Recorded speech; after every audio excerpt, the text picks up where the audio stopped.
This is Will Hicks with the OCR Report. Can I ask a kindness? We are looking for new members of the OCR Report. We want OCR to be here for the next 100 years. The OCR Report is helping make that happen with race live streams, podcasts, race result graphics, and the best race photos in the sport. For just $5 a month, you can help us support the sport. That's less than a cup of coffee or a month of Strava. $5. Sign up right now at patreon.com/the OCR Report. That is patreon.com/the OCR Report. You are too kind. On today's episode, 2026 season preview with Jason Dupree. Welcome to the OCR Report podcast. The OCR Report is the live stream home for the sport of obstacle course racing. Become a member at patreon.com/the OCR Report and help us ensure OCR is here for the next 100 years. My name is Will Hicks, and this is the OCR Report.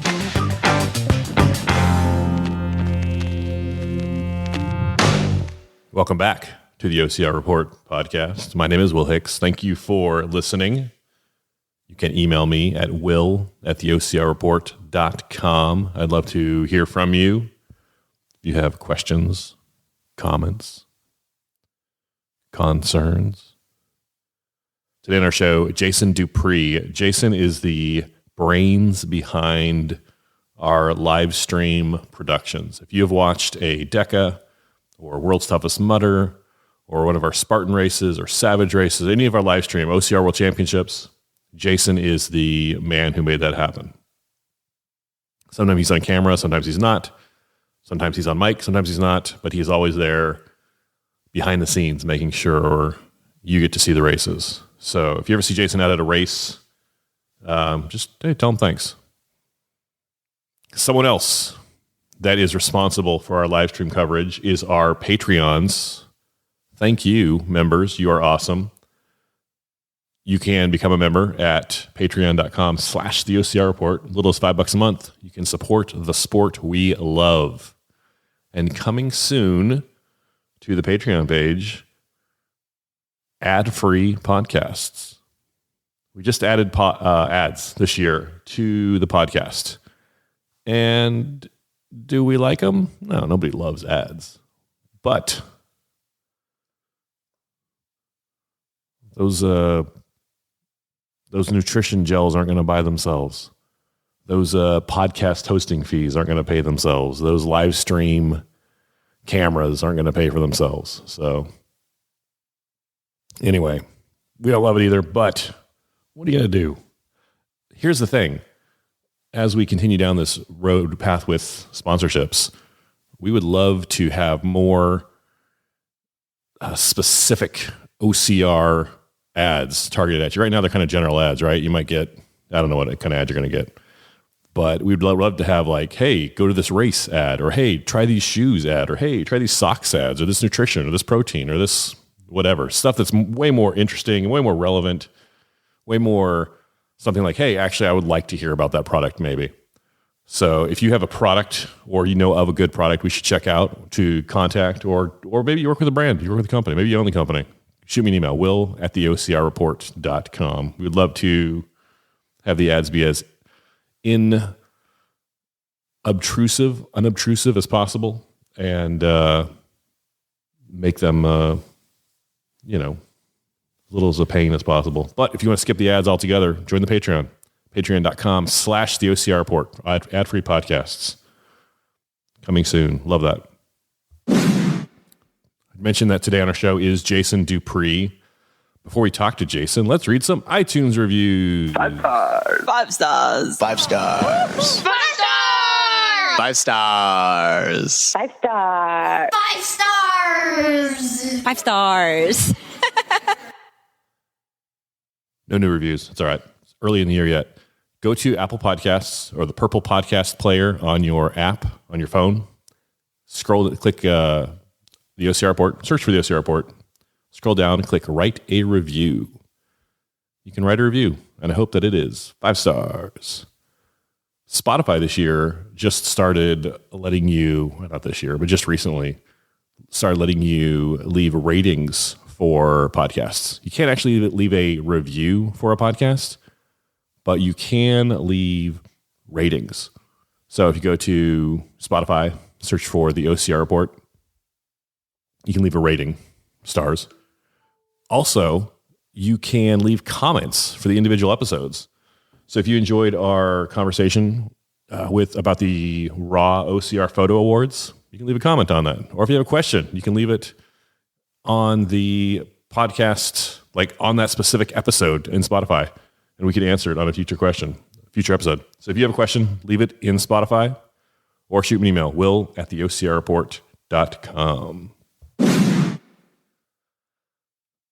Last thing before we talk to Jason. I've been running early in the mornings, like early before the sun is up. And there's a trail near my house that I know pretty well, so I don't even take my headlamp anymore when I go out on this trail. And the second half of it is pretty straight, pretty manicured. People walk their dogs on it. But in the middle of the night, the trail, like the ground, looks white because the moonlight, like the ground's not white, but it looks white because of the way the moonlight is in the middle of the night. So the other day I was running on this trail, and on one side of the trail is kind of just a fence, like a regular, like the kind of fence you'd have on an old timey ranch, just like a slats, and it's not going to keep anything out really, but it's just there. It looks good. And I was looking way ahead of me, and I could see something coming toward me. This is like earlier. This is like 5 a.m. There's not a lot. I'm like the one breaking all the cobwebs. Like, it's not a lot of people out there. And I look toward, like, way out in the distance, and coming toward me is something, and I can't see it, but I can see the absence of it because I can see where it's blocking. Like, I can see the fence line going away from me, and I can see coming toward me, there's a spot where it's moving and the fence is not there. Like, it's blocking a spot of the fence as it's moving toward me. So I can't really see it, but I can see the absence of it. So I know it's something coming toward me. And whatever this thing is it's the same color as the ground. Like, it's white coming toward me. And it's kind of spooky looking. So I turn off, my podcast that I'm listening to, and I'm going forward, and I kind of slow down, and it's moving toward me, and I'm moving toward it. And we're approaching each other. I'm not sure what this thing is. It's like human shaped, person shaped, maybe a little shorter than me. And as we pass each other, I'm on the right, we're both on each other's right. It's just a person. And I say, as it's passing me, I say, "Oh, thank God, I thought you were a ghost." And it just passes me. And as I'm like, we're past each other now, and it's kind of behind me, and I'm like, it was completely silent, and I couldn't see its face. And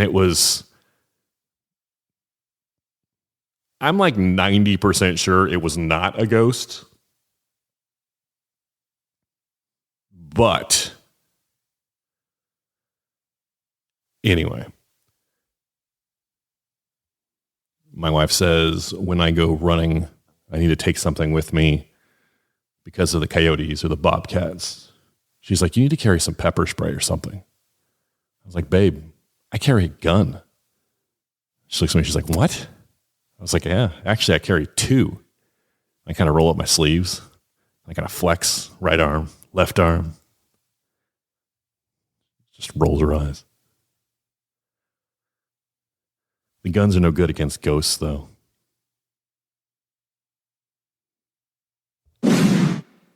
Jason Dupree is the brains behind our live stream program. Every race we've ever done, he has been the man behind the camera, the man in the chair, making sure it happens. We're going to talk about 2025, kind of review the year, favorite races of the year, favorite events to cover, kind of preview 2026. And then we also talk a little bit about Savage Race and what's going on over there. So very excited to talk with Jason. After you listen, shoot us an email, will@theocr report. Actually, you can shoot Jason an email, jason@theocrreport.com. I am will@theocrreport.com. Love to hear from you. It's time to talk with Jason Dupree. Let's go to the phones. Jason Dupree is the host of OCR Talk and the brains behind the OCR Report live stream race coverage. Jason Dupree, welcome to the show. Hey, Will. Thanks for having me, man. Jason, it's been a minute since we've talked on camera. We are talking here the first week of 2026. Happy New Year. Happy New Year. When was the last time? I remember didn't I interview you on OCR Talk at some point? Yeah, it's happened. I know. I remember talking about my 50K on your podcast years ago. Yeah. Fun. Maybe that was the last time. I don't know. Oh, it's been since then. This morning, some news broke. We weren't planning to talk about this, but then the news broke. Savage Race is canceling most of their races for 2026. They're going to have 3 races this year. They've canceled about a dozen more of their races to focus on those 3. We've live streamed a lot of Savage races. You've been to a lot of Savage races. What are your thoughts on the news? Well, first off, just to say that, yeah, they're canceling a good portion of the races for this year and stating that they're wanting to basically to keep things going.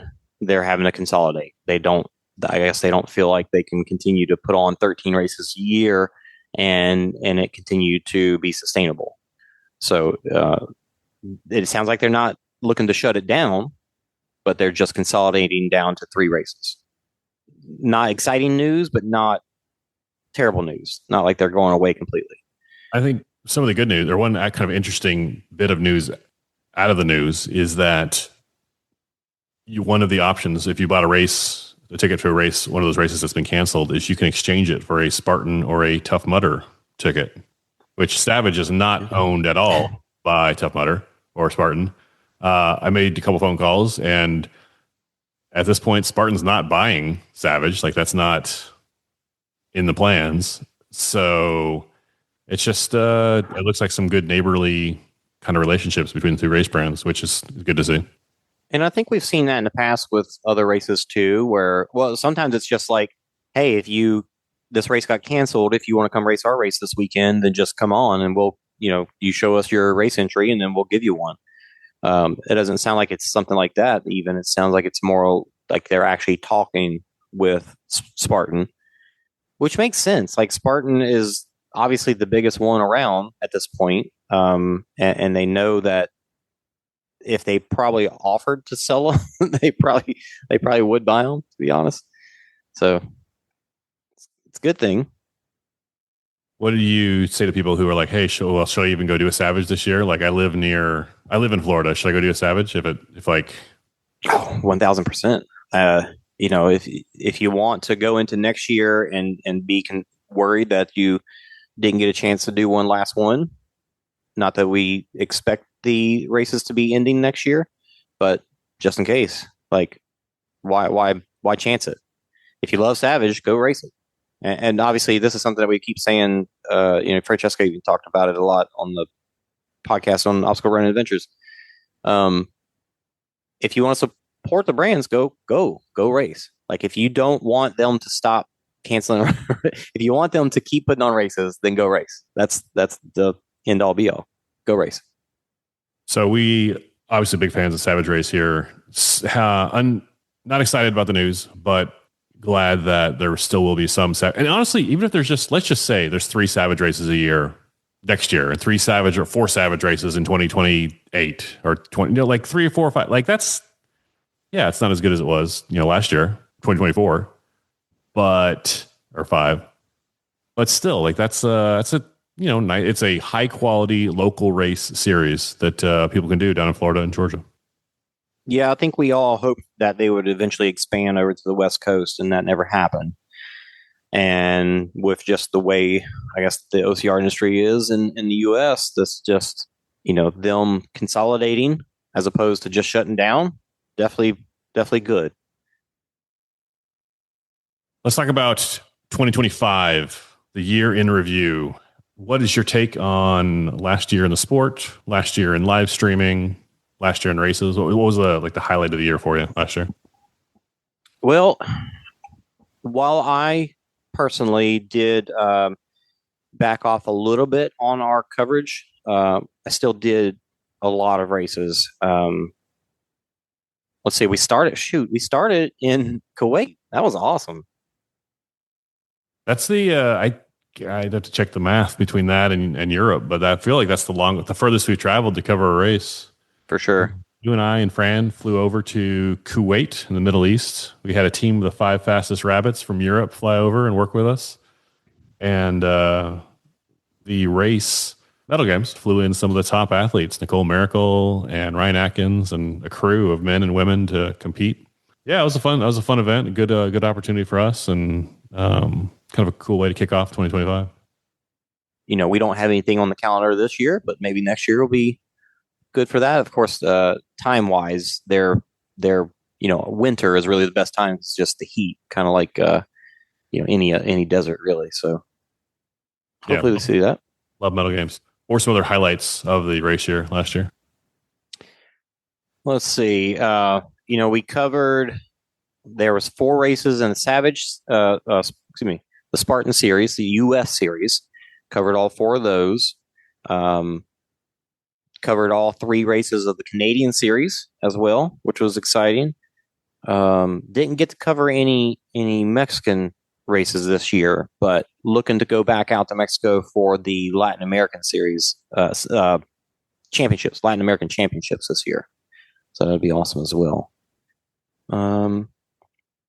We did obviously World's Toughest in the UK was amazing. Definitely excited to go back there again this year. We did a few decas this year, early on in the year, and then of course covered the World Champs just not too long ago here. What was your favorite event we covered last year? Medal Games is pretty far up there for sure. Like it was exciting. You had it wasn't a huge crowd of pros, but you had some really good pros there. Obviously the hospitality was amazing. Muhammad and their crew was awesome. World's Toughest is always going to be one that's tough to beat no matter what. But outside, those 2 are kind of outliers. And honestly, DECA is kind of an outlier as well because it's 3-day, you do all 3 weekend, Friday, Saturday, Sunday, fit, strong, and mile. So that's kind of an outlier too. But so kind of thinking outside of that, like what else I covered, did do the last Savage race of the year. Instead of doing a series last year, they had payouts every race all year long, all 13 races or whatever they have, which is awesome. And then they doubled up not even doubled up. They increased their prize purse and paid 5 deep for that last race. So that was really exciting. DECA did cover DECA Midlands as well. That was I didn't go out there for that, but we had people on site getting the footage, and then we did our post live, which that's a kind of a big thing in itself. I guess we can get into that a little later, but Trifecta World Championships, another one that was really good time. I got to we actually had an Airbnb with Logan Broadbent and some of our crew, so I got to spend some extra time with him, which was great. Conquer the Gauntlet Springfield, Conquer the Gauntlet is a race brand that we thought was going to be going away as well, and then somebody picked them up. Somebody bought them out and is continuing to carry that on. They might only have 1 or 2 races a year, but excited to see that still continuing.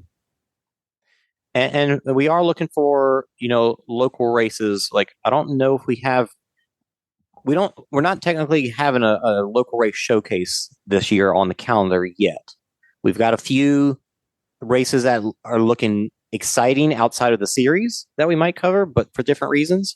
But no, like I think scheduling wise, it may not work out to have something like like Barbarian Race or Conquer the Gauntlet or something else. But if you are a local race brand that wants to get your name out there, shoot me an email, Will, at the OCR report. We're happy to support you with race results or do a podcast interview, get your name out there. And if you've got, talking about like what it takes to put on this stuff to cover these races. Like if you really, we're talking about scheduling, but if you really want to set your race, talk to us. There's going to be some costs associated with it because it costs to put these things on. But if you've got the money to invest, come talk to us. We'd love to, put some extra races on the calendar. If it works out. Speaking of races on the calendar, how does 2026 look on the live stream schedule? This year we're going to do no more. It's looking like no more than 12 races, and the plan is for one a month. There might be a couple of outliers in there, but the plan is for one a month, and we've got a pretty good schedule laid out, covering some of the series races because now Spartan's got three different U.S. series. So we're going to try and cover the last race in two of the series. Now, two of the series are both on the same day on their last race, so that's not going to really work out. So we're looking at Fayetteville for the South Series. Fayetteville is in May. World Toughest Mudder is in June. Spartan Poconos is the last race in the Northeast Series in July. The Latin American Champs is in August. The Spartan, that's Spartan as well. Most of them are Spartan.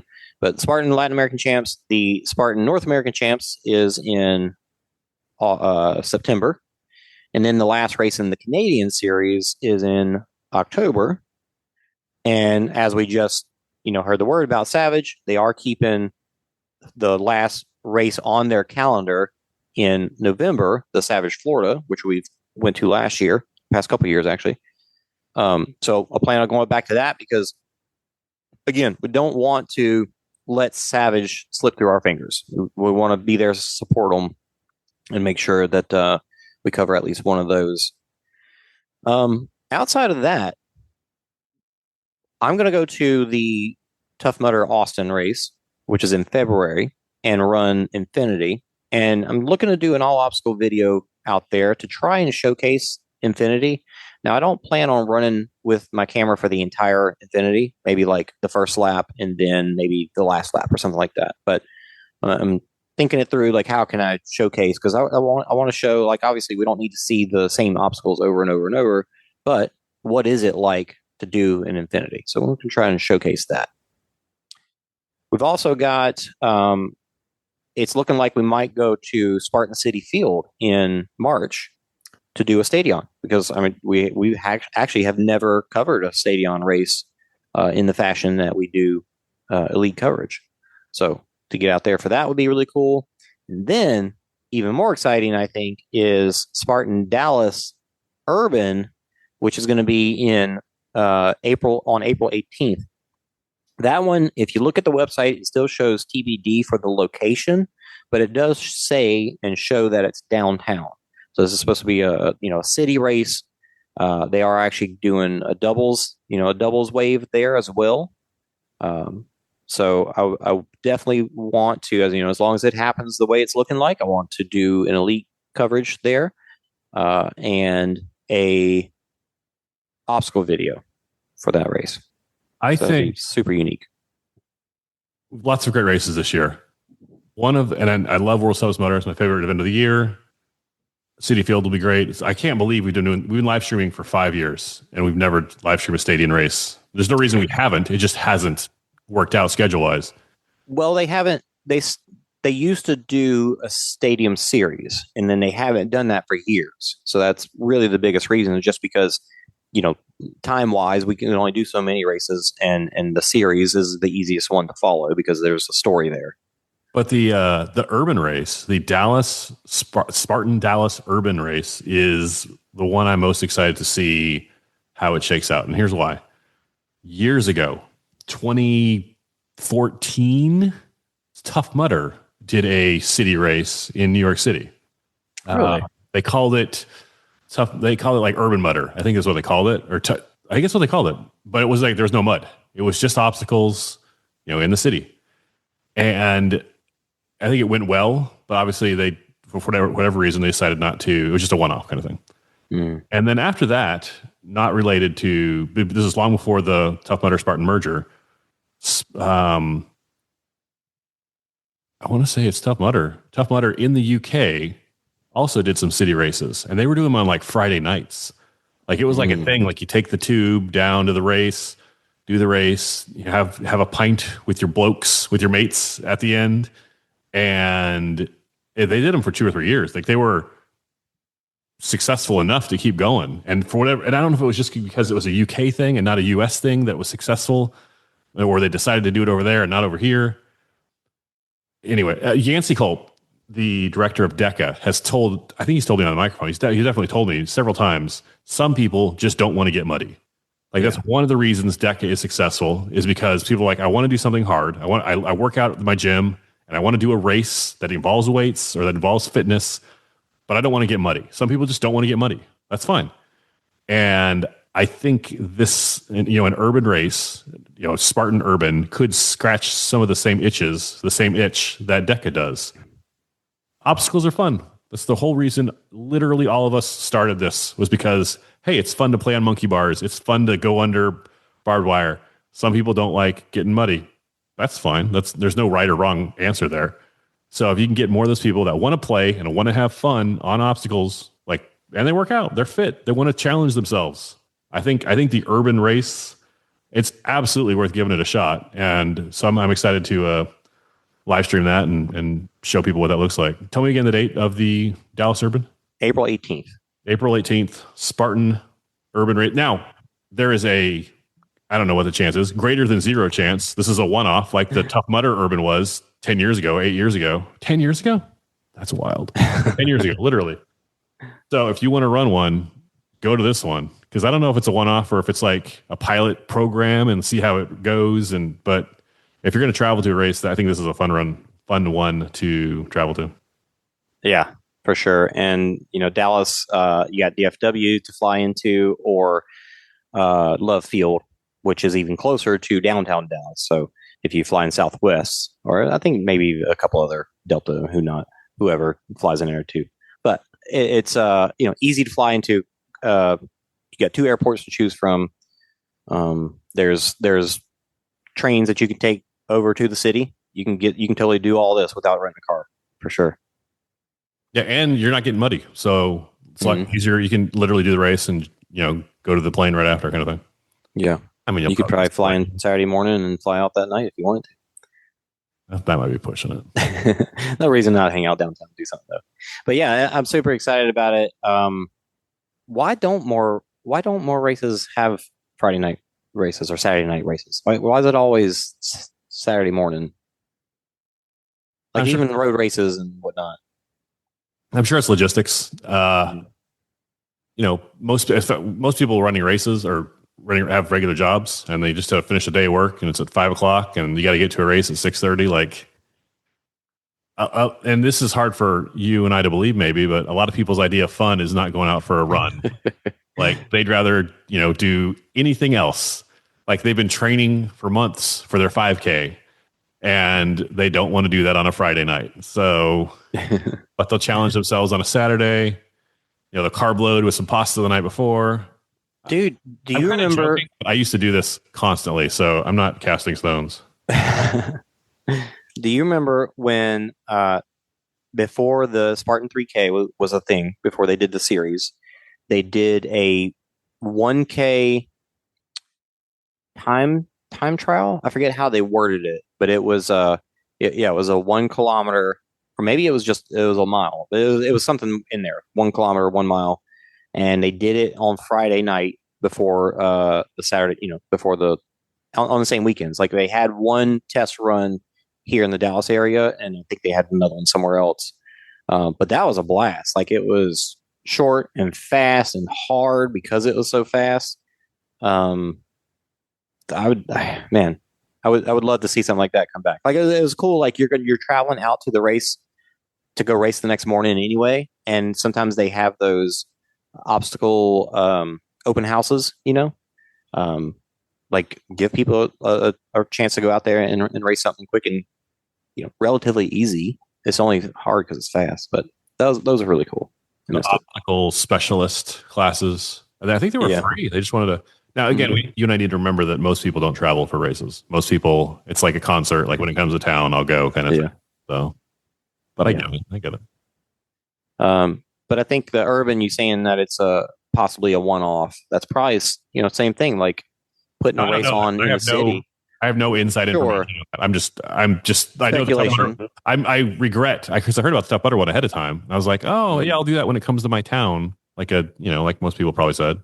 And I wish I'd flown out to do the race, kind of thing. So I think speculation wise, just thinking about why it would be a one-off, just because like doing something in a city like that, it's going to be way more expensive than it is going to be to do it out on a farm. Like 100%. Renting the venue, you mean? Yeah, closing streets, having to rent all the cops to keep everything organized and whatnot. Like 100%. You know what? City Challenge does that out in New Jersey every year. They have their city races. They put cars and you jump over cars and you kind of have some city-based obstacles. And they're still going, right? Last I heard. I haven't looked at it yet for this year, but they were last year. I have wanted to do one of theirs as a local race showcase, and it hasn't worked out. But as far as I know, like they put on a good race, and it's kind of a shame they didn't get any bigger. But if they're still going, that's awesome. Check them out as well. See what their schedule is like. What else is going on in 2026 that you're looking forward to? Well, we're going to continue. We've found, I think, a sustainable. We're looking at all these different places that we can make things efficient and sustainable is the big key word there. Just wanted to be able to keep going. And the way we did it all last year, 2024.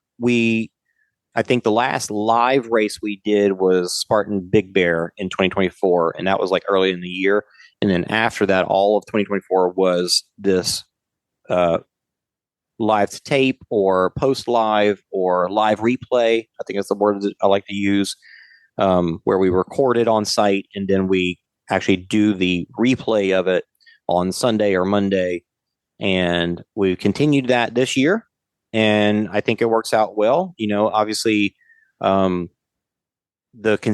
quality consistency will come from having rabbits that work with us multiple times. So, if you're out there and you want to join us to help make this production as good as it can be, come rabbit with us. It's a blast. You get a free race out of it, and you don't have to volunteer for 8 hours. It's a lot shorter period of time, but you get to run the course as well. And commentators. We have commentators that work with us. We've worked with, people like David Magida and Bracken Crocker. And, we love having those guys too.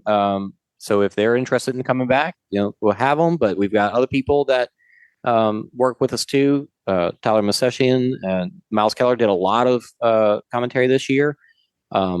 There's only so many places for commentary, but we could still use more people. We're not like trying to shut out anybody. That's for sure. So if you're interested in commentating, let me know and we'll check you out and see if it works out. So we're going to keep going to these races that we got laid out for this year. Going to try and do obstacle videos for all of those. Another cool thing that planning on doing is we're going to step past the live coverage. So you ready to go there, I guess?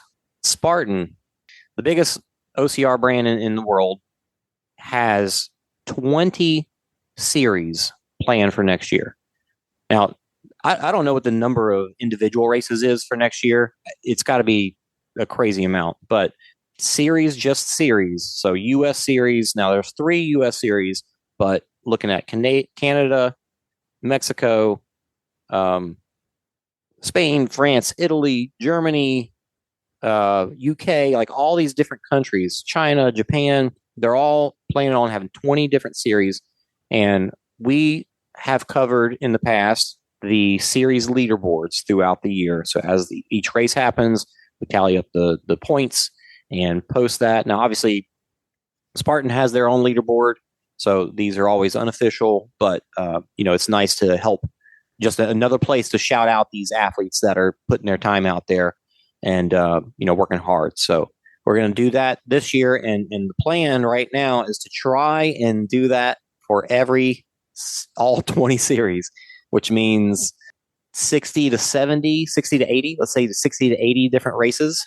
So 60 to 80 different posts where we're shouting out people that have won, but across the world. So really looking forward to seeing names that we don't know just because we're not, familiar with the athletes racing in these regions. Middle East. There's even one CEU, which is like Poland and Czech Republic, and just like all kinds of places that we don't normally see athletes from. So super excited about that. Shout out to Spartan Poland. Looking forward to learning your names out there. This is the biggest international push we've done. Like we've covered international races. We've like live streamed international races. We've done stuff in the UK and the Kuwait and literally all over the world. This is our biggest as far as like covering events, publicizing races and athletes. By far the biggest push we've done. 20 different national series worldwide. Very excited to see. And you did a lot of work kind of behind the scenes, kind of setting stuff up so that as we pull in race results, we're able to, a lot of stuff that maybe we did manually in the past, which kind of limited how many races we could cover. Now we can kind of streamline the whole system and cover, it's you make it look easy. And I know how Tim Cook I don't know if Tim Cook or Steve Jobs used to say, it's like, it's very, very hard to make something look easy. And you've done a very good job of setting this up. So I'm really looking forward to seeing how easy you make it look, even though I know that's not the case behind the scenes. And yeah, it's just a bunch of Instagram posts is all it really is, but there is a lot of back end that helps make that efficient because otherwise we wouldn't be able to post that many. It would be too much. So trying to make it as efficient as possible. And really just give us a chance to shout out these athletes. Like we do live coverage or, post live, for a lot of U.S. races and a few outside of the U.S. But I do want to shout out the Spartan team that has continued to cover the World Championships as well as like the basically the European stuff. World Championships, the Sprint World Championships, the 100-meter World Championships, the Beast World Championships will be the other one, Abu Dhabi. Like they've continued to do that too. So it is awesome to see that while we started this because Spartans stopped doing live coverage themselves, but they have picked that back up. And had we not done it at all, would they have picked it back up in the U.S.? I don't know. Would they have picked it back up for all the series races like we have? I kind of doubt that. Maybe the North American channel, something like that. But really, there's the team that does it out there is really the reason. They're rabbits. Anthony. I forget his last name. Do you remember? And Anthony is if you've watched any of the European live coverage, it's his team. It's him and like a few other rabbits that you might recognize their names. I'm blanking on them all right now, but some of them are old Spartan pros. Some of them are like ultra distance trail racers and stuff. So shout out to those guys. Like we're not the only ones still putting on live coverage. So I'm glad to see that, even though I wish we had the time and the resources to do so. But since we don't, I mean, maybe we would if they weren't doing it. I don't know, but I'm just glad that those races are happening and getting covered. Yeah, I agree. Hey, on a personal note, what are some races you're doing this year? Where are you running at? Well, I plan on going to, like I said, to Tough Mudder Infinity and actually running that. I'll have a camera with me for parts of it, so it won't be like competitive or anything. But at the end of January, I'm going to go to the race brand that I ran to try my first 100 last year, Human Running Potential. They're based out of Colorado, but they have one final race that's outside of Colorado. Like they've been consolidating over the years too. And they've got one last race this year in El Paso, place I've never run before. There's mountains down that way, and you'd be surprised at some of the mountains that are actually in Texas. It's kind of crazy. I think the highest point in Texas is like 8,000 feet, something like that. But anyway, El Paso Mountains looks like a good time. So I'm gonna run that, and then, like I said, Tough Mudder. I think I'm gonna do a 50 miler down near Houston in February as well. And then I'm also looking to go to what's called the Bloodroot Ultra, which is a Spartan branded ultra race, trail race that's up in Vermont in May. I don't know if it's on the farm, on Joe's farm, but I think it's out that way.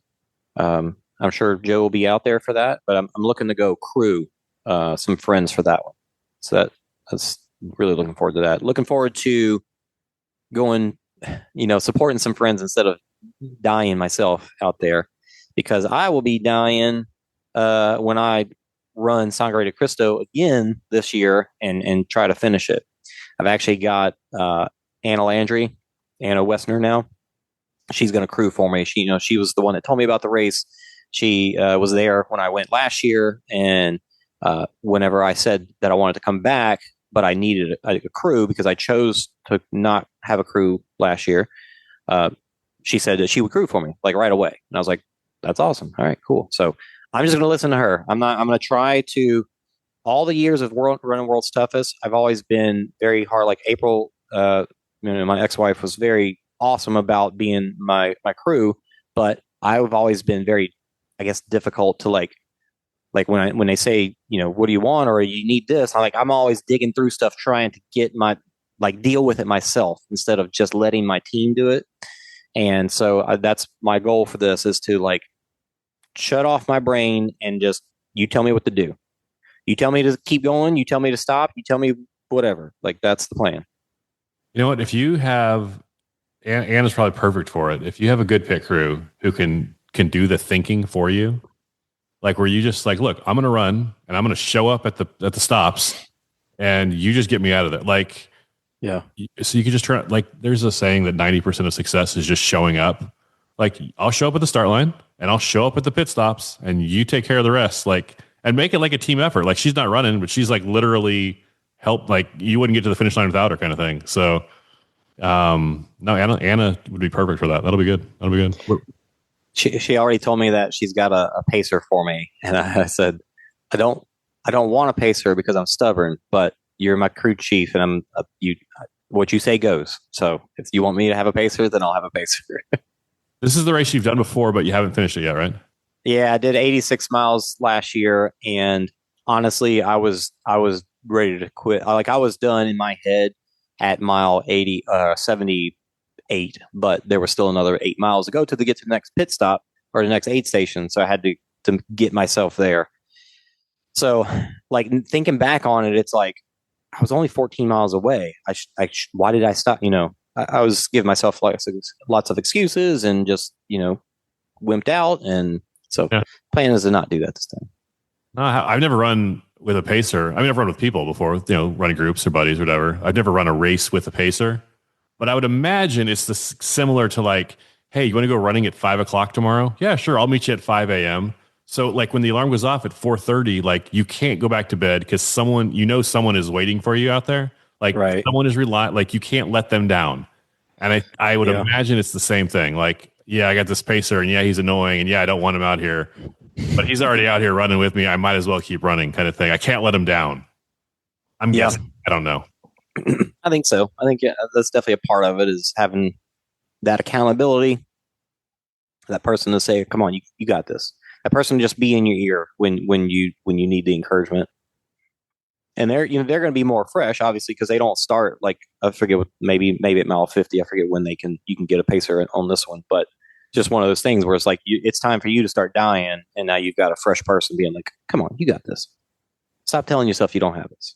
I would be scared to be a pacer because I'd be oh man, what if I'm slow? What if I roll an ankle? What if I'm the one dragging him down? He's doing the race, and I'm and he's got to that's a lot of pressure on me. I don't know.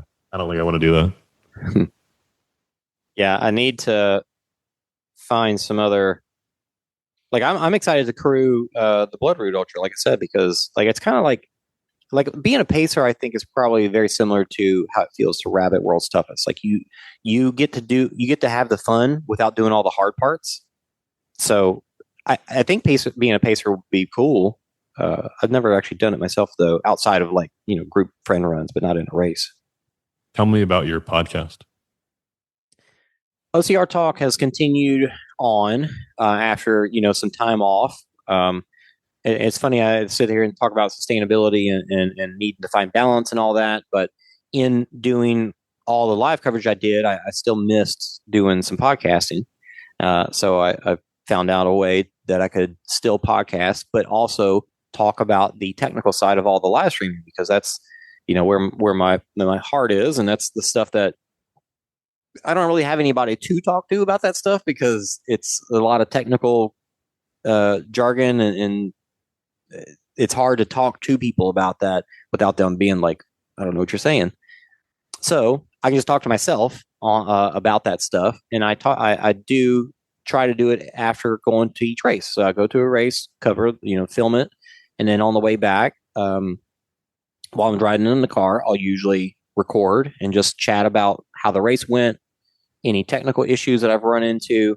So sometimes there's not like when things go well, I'm like, there's not everything went smooth. There's not a lot to say about the technical side of it. Sometimes there's like, I tried this new thing, or what, So some of the earlier episodes from, I guess, last year, 2024, I forget when I kicked it back off, 2024, I think. That's when it was like, I was talking lots of bit rates and just all kinds of the really ins and outs of it.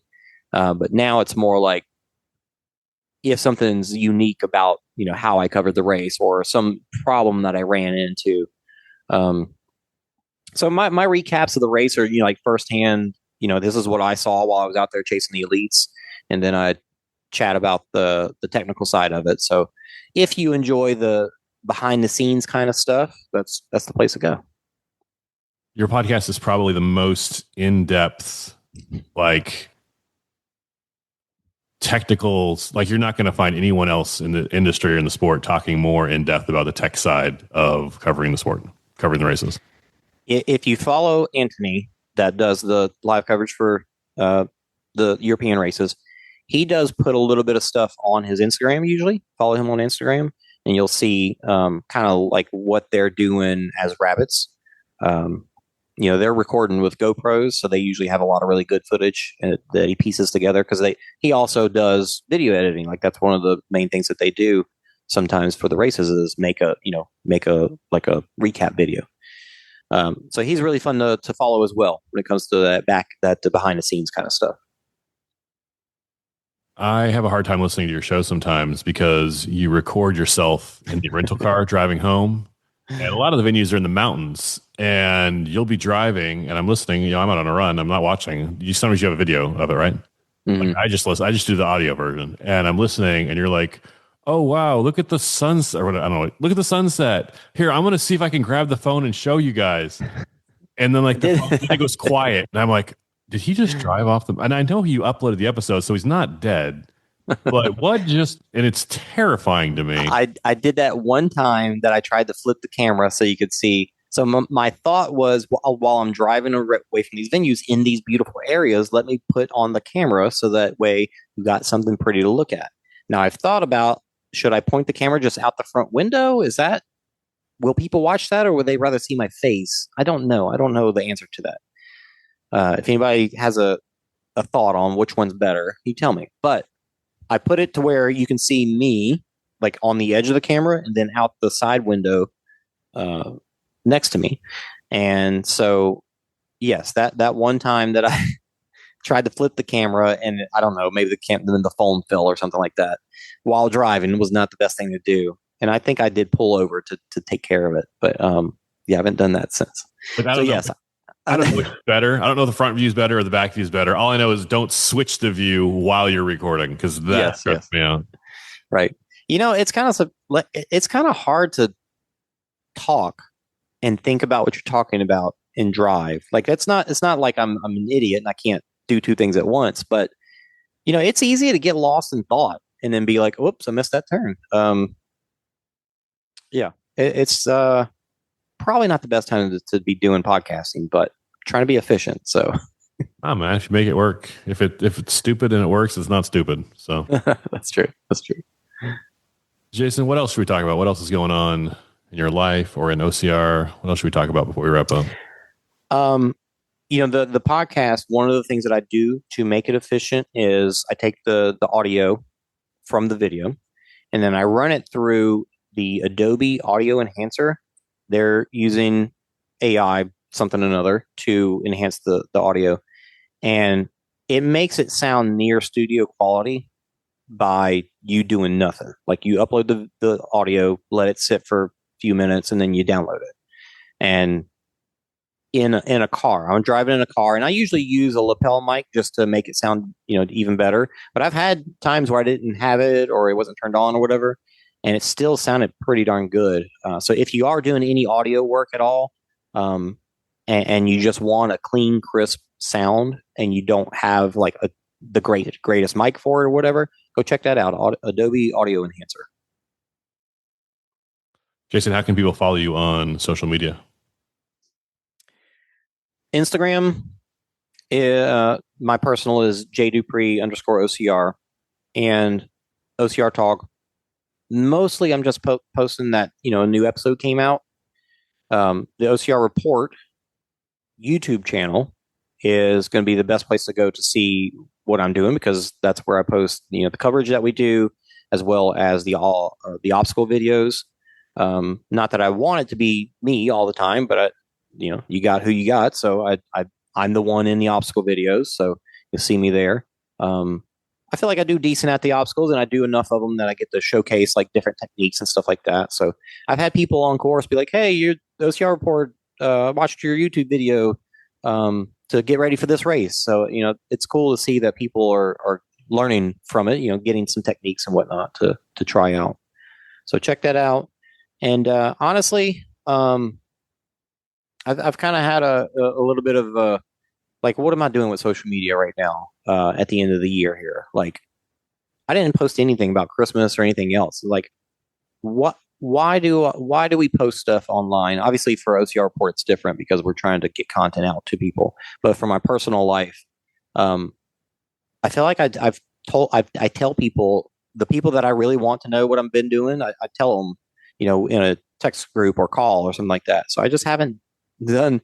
I'm kind of in a weird spot with that right now. So if you follow me on Facebook, you're probably not going to get too much at the moment. Maybe it'll come back. I don't know. Does it matter? Social media.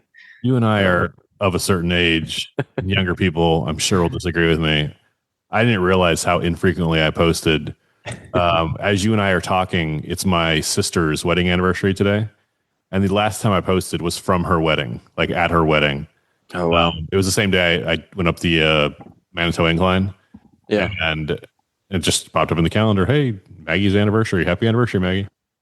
So I wouldn't worry about posting Christmas and New Year's wishes and, happy Boxing Day. You're probably fine. Yeah, that's the interesting part about it is I've thought about, like, if I don't, who's going to notice? And I guess if there's people that are being like, hey, man, I want to know what you're doing, then they'll reach out and we'll talk about it. So if I don't post, then it don't matter. I feel like we're all grown-ups. They can shoot you a text. They have your phone number. They can text you. Jason, any last thoughts before we go? We're continuing to try and make the OCR Report continue to be the place for news. You broke some breaking news today about Savage Race, and we've got stuff on the website. Like, you can actually find. You don't have to go to YouTube to find all the live coverage. You can go to the website. You can see all the live coverage is listed there. There's a tab for all of the different podcasts for us and Obstacle Running Adventures, and for the Fran and Carlos stuff and your stuff, World's Toughest and OCR Report. All that's there. Articles that you've written, that Evan's written for us, Evan Preparis. All that stuff is on there, and there's some things that we're working on to try and even add more to the website. So go check it out, see what you think, and let us know if you got any thoughts on what we can do better. So I don't know. You got anything? I think that's good. Jason Dupree, thanks much. Thanks, Will. Special thanks to Jason Dupree for appearing in this episode. Well done, Jason. You are welcome back anytime. Hey, I didn't say in the intro, if you want to see Jason's work, go to youtube.com/the OCR report. And while you're there, subscribe. That's where all the live race coverage lives. youtube.com/the OCR report. Have you ever seen a ghost when you were running? Email me, will@theocrreport.com. Thoughts or comments, leave a review on Apple Podcasts or a comment on Spotify. I'm kind of curious to see how the comments look. Leave a comment on, how about this? If you are the first person to leave a comment on this episode, I guarantee I will read it in the next episode. Definitely the first one, probably all of them. If I'm being real, leave a comment for this episode on Spotify, and I will read it in the next episode. But if you're already on your phone anyway, leave a review on Apple Podcasts. Subscribe on YouTube, patreon.com/the OCR report. You can subscribe on Instagram too. That's $5 a month. Love to have your support there. I think that's enough. I will talk with you soon. Go spend time with someone you love.